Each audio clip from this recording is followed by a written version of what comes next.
sikkoo mandoo si malee qalbiin qabu yaadate galee rafu qalbii na fuute akkam tahee rafaa roobeen na eegi borga bayaa dhufaa qalbii na fuute akkam tahee rafaa roobeen na eegi borga bayaa dhufaa.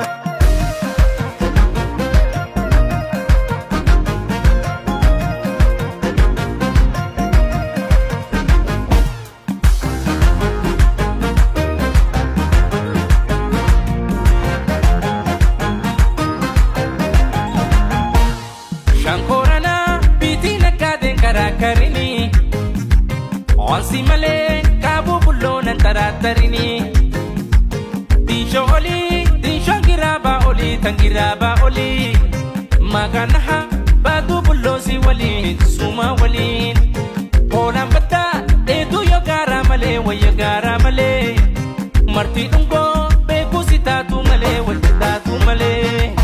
Ansi malee tabiraan jaalanne maajaliif taagafi kootu malee baara baaleef sookumaariin oolla kootu badii fudhadhee siin gala fiixaatu goota isiin gootuma jibba namaan qabu waa gootuma.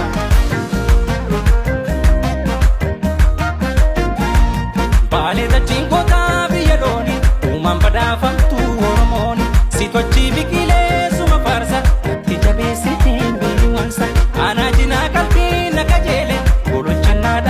Salamata bareedditi sikkoota walaabu akkam godhee garaa ni dhaanfata bareedditi sikkoota walaabu akkam godhee garaa ni dhaanfata bareedditi sikkoota walaabu akkam godhee garaa ni dhaanfata.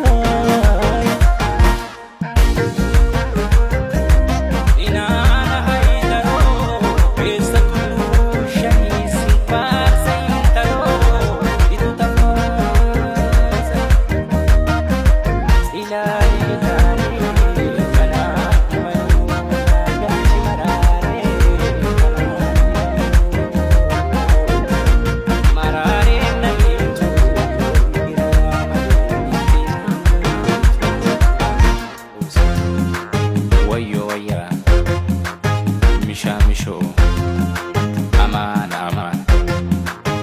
Makan